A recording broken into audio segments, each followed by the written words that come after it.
Hi guys, this is Elena. Today I'm going to talk about my view of ESTJs, and I'm mainly going to use my husband as the archetype ESTJ. And I must say I'm actually quite shocked by the fact that I married an ESTJ because it was the least expected. But life is interesting that way. And I actually, to be honest, found it really difficult to film this one because ESTJs are so different in so many ways, and yet we're still very compatible if we're both mature enough. Both INFPs and ESTJs can actually get along quite well with one another. However, there are still many drastic differences that I have to point out. I'll start with some of the core differences. I think whereas INFPs look towards our feelings and emotions as sort of like a principle or guideline to make our everyday decisions with, ESTJs find feelings and emotions to be sort of foreign territory. They're more inclined to trust figures and pieces of evidence, which they can use to back up their arguments with. And they're actually very naturally analytical that way. It's also very good to have them on your side if you're having an argument with someone, because you can't beat the facts, right? Okay, but this does not come without their biases. Sometimes I can tell when he's a little biased. And, there's actually a saying amongst the lines of, be careful if you're really good at playing a game, because then it becomes harder to get out of it. You sort of become addicted to it, basically. That's the gist of it. And I think this is something that ESTJs can look out for, because when you have enough evidence to back up your arguments, it's sometimes harder to see other people's point of view. But most of the time, they are analytical and very correct. Very trustworthy people, too. So I'm glad that I don't have arguments with him often. But because he is my husband, I guess it's really difficult to talk about him without the romantic aspect. I think ESTJs can actually be really affectionate in a romantic relationship, contrary to what I would have thought.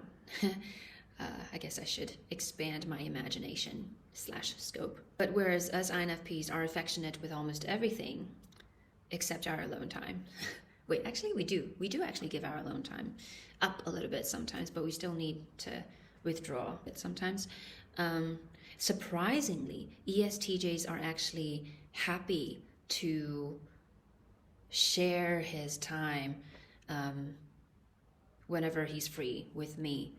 Even until this day. I mean, we've been married for, not long. So we got married last June, but it was just pretty surprising. The fact that he is not so in touch with his feelings and emotions, I would actually say is also a good thing. It makes him very trustworthy and reliable. I'm not saying that as in people who trust their feelings are less reliable or less trustworthy. It's just that there is almost a sort of formula that you can come up with when you think about your relationship with ESTJs. Because strangely enough, we met online and we didn't meet up until a year after, which is bizarre, I know. But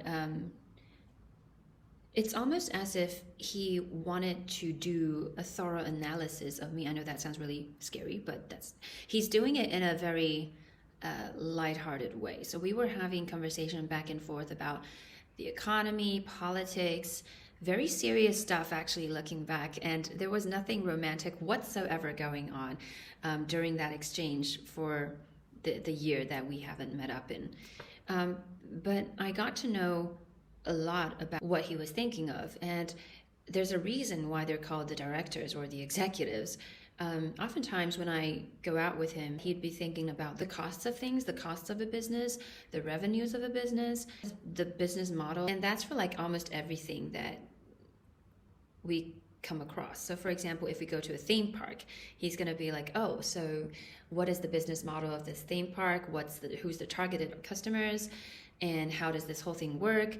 What did they do right? What did they do wrong? What could they have done better? And it's just actually pretty eye-opening to see things from this perspective. It can get a little draining at first. I wasn't used to it at all because I thought, well, why not just enjoy it without thinking about all of this stuff? It's not natural for us INFPs, but the more I am exposed to his way of thinking, the more analytical that I became too, and I found it actually pretty fun to be engaged in being informed in this aspect. Because when you look at the world from an ESTJ's point of view, and you look at how easy it is to make money for some businesses, you become also a little bit more open to other opportunities as well. In fact, I'm thinking of making some changes to my career as well. Yes, so ESTJs, I would,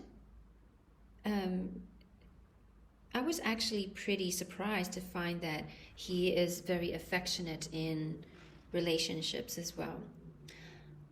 So he was very generous and giving of his time and of his efforts. But whereas us INFPs shower the other person or our loved ones with words of affection, ESTJs tend to shower their loved ones with actions or gestures. They wouldn't actually say as much. And I find it actually sort of pointless to give them letters because they don't really trust people's words. It's weird to say this, but they don't really think that words on the surface has any sort of real value. Of course, they're going to be happy if you say I love you, and they're going to say I love you back, but it doesn't mean anything until you back it up again with evidence, you know? So like me giving him a massage versus me saying I love you to him, he's probably going to prefer the first one.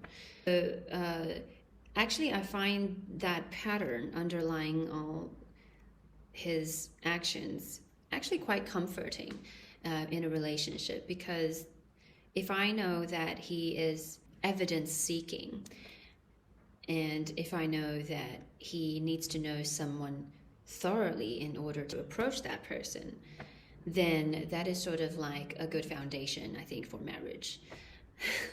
So you can see how ESTJs are very goal-oriented, very practical, and just basically sort of like the go-getters in the world.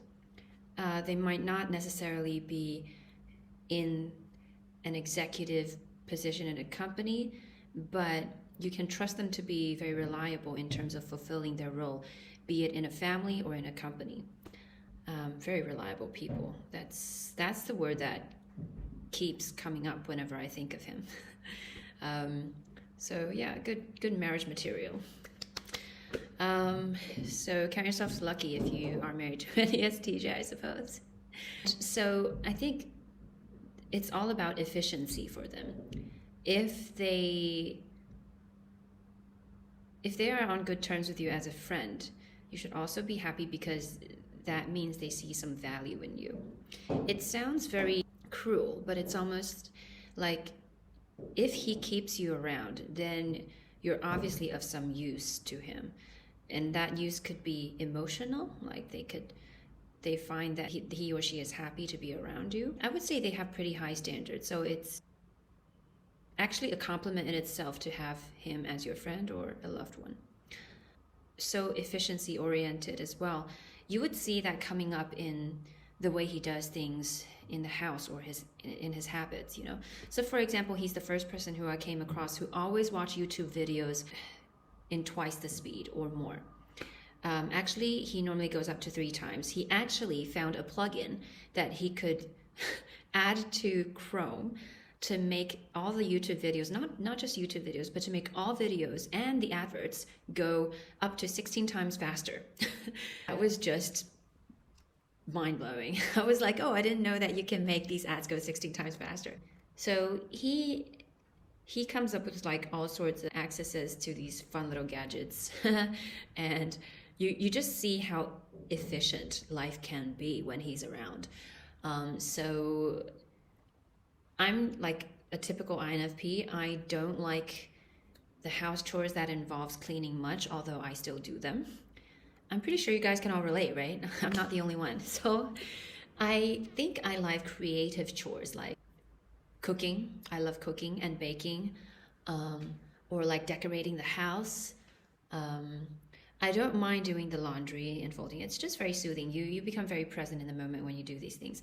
But with an ESTJ in the house, what happens with the household is he starts to buy more electronic devices that help with the efficiency of doing the house chores. So instead of the iRobot, well, we got rid of that. He got a better vacuum. And because he's also all about efficiency, he found me to be very slow in doing the dishes, although I don't think so. So he would actually step in and say, "Let me do the dishes because I do it quicker," which is great. I love it. Okay. And if he can find something to be done in a more efficient manner, he will, and it will be done. So that's good too. Okay, I've been rambling on for so long. There are just so many aspects to how much we can learn from ESTJs. I have definitely found myself to become more INFJ-ish a little bit. I'm a little bit tilted towards that side as I come to mingle and learn from the ESs and the ENs. It's actually a lot of fun, but I still regard myself as an INFP. But let me know if you have any thoughts on ESTJs or if you have an ESTJ in your life and you can relate to some of the points that I said. That'll be fun. Okay, so I guess that's pretty much it for today, and I'll see you guys next time. Bye bye.